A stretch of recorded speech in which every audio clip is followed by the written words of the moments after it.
What's up, Scoops? You love might be Kesha's drug, but Merlin is mine.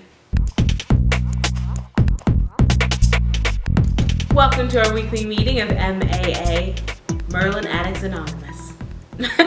Wouldn't that be funny if that was a real thing? I can tell you right now I would have to go because it's taken over my life. Today we will be discussing Merlin Season 5, Episode 7, A Lesson in Vengeance. And as always with my Merlin videos, if you haven't seen the episode and you don't want anything spoiled for you, peace out, go watch it and come back. If you have seen it or if you don't care if anything's spoiled for you, then let's go. Things I loved about this episode. Everything, and I don't know if it's because of the fact that I absolutely love Alice Troughton, but I will admit to the fact that I did get a little bit of a lady boner at this moment. Okay, specifics about this episode that I absolutely loved. I loved Colin, Morgan, and Angel Coulby in this episode. They were shutting it down everywhere. The scene when Merlin and Tyr were having that conversation in the cells, beautiful scene, just so natural between the two of them. Both of them were absolutely amazing in that moment. As well as Merlin with Gwaine. It was another beautiful scene. Every single scene we had this episode of Merlin and Gaius was beautiful. Merlin and Arthur, beautiful. Also that scene at the end where Merlin thought that Arthur had died. That moment when it just hits him, so beautiful. And for Angel Coulby, that moment she had right before the opening credits where she kind of looked at Arthur after he beat those bandits and kind of said, okay, well I'm gonna have to take a little bit longer with you. Okay, I underestimated you. Won't happen again. Even in those scenes where she's totally faking the compassion, the love, the need to stay with Arthur, even if it wasn't for the duplicitousness, would still be amazingly beautiful. And then add on top of it, the villain that she is now, the completely formidable enemy and villain to Merlin.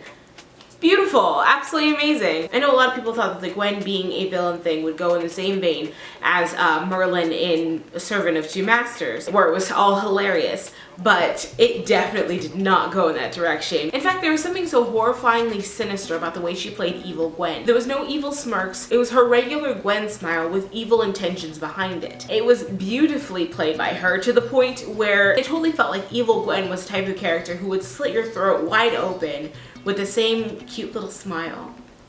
And that was so horrifying and awesome. Gwen came out with both gloves on, like game on, ready to go, especially in the last second between Merlin and Gwen when we're hearing, you know, long live the queen, and Merlin's like, I'm not saying that. As he stares down Gwen, and Gwen stares him right back, like the two of them are like, ready to go? I'm ready to go, let's go. And I'm like, yes, so excited for next week. So characters I loved in this episode. I loved evil Gwen, I loved Dragoon, I loved Merlin, I loved Tyr Seward, I loved the apothecary. I didn't even get to mention him yet. I absolutely loved the apothecary. From the second he popped up on screen and just had this presence, just like this evilness that I just loved. And I really hope that he pops back in future episodes. I don't know if he will, but I hope that they didn't kill him off because he just sold something. He didn't do it. Another person who I absolutely loved this episode, Tyr Seward. Not just that conversation with Merlin, but his whole performance was absolutely beautiful. I love that moment when he went into the throne room and he thought that he convinced Arthur that he had not done it, and he had a little smile on his face,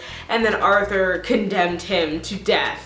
And you could see his face fall. So beautiful. I'm just having like a total actor like yay moment all through this, which is a whole bunch of actor boners to the whole episode. Yay. And my mom watches these videos, so mom, no, it does not mean what you think it means. It just means I liked it a lot. This episode I would not say is adding to the Merlin being ticked off this season so much as it is focusing his ticked offness. Here's somebody he can actually take it out on. He can take it out on Gwen. And I know he would not just take her out. He would never do it in a way that would just destroy Arthur like that would. So I hope to see a more focused and more direct Merlin in future episodes, and with Alice Troughton directing the next two, I'm almost certain that that will occur. Another thing I absolutely loved, I love Dragoon. I absolutely love Dragoon. I know a lot of people were saying that the Dragoon-ness was gratuitous, but for people who absolutely love Dragoon like I do, it was amazing. It was hilarious. It was sarcastically awesome.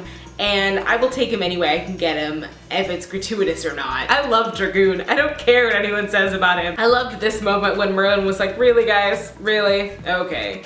Like, smile was so big, my face hurt. Like, I was so excited. Colin Morgan, I love the way he took Merlin and took his mannerisms and then just kind of aged them and put them into Dragoon.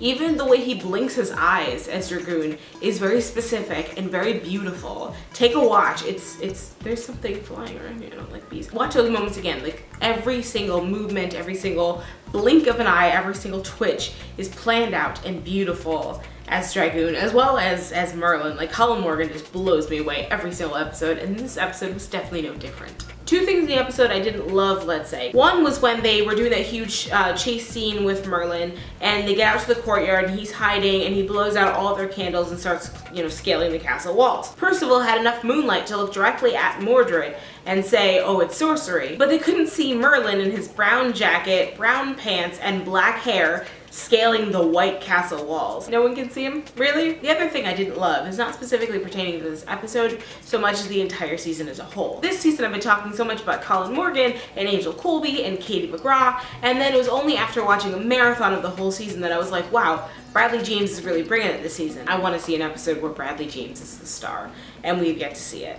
So please. So if there's anything that you saw in this episode that I forgot to mention, anything you loved, anything you hated, put it in the comments below. Thank you guys so much for watching. Please remember to like, favorite, and subscribe. Please remember to check out this week's YouTube obsession as well as my previous video from Friday and my brand new Hipster Chicken of the Week. I will see you guys on Wednesday, but there will be no Friday video. So I'll basically be doing a Friday video on Wednesday since it is Thanksgiving and I will be away from internet. So rather than stressing you guys out and stressing me out with being able to get a video up, it is holiday and I'll be out of town, so it's just not gonna happen. Sorry guys. So the next time we'll see you on Wednesday, and the next time after that will be Monday. You guys rock out loud. I absolutely love you guys. My scoops are beautiful, and I will see you on Wednesday.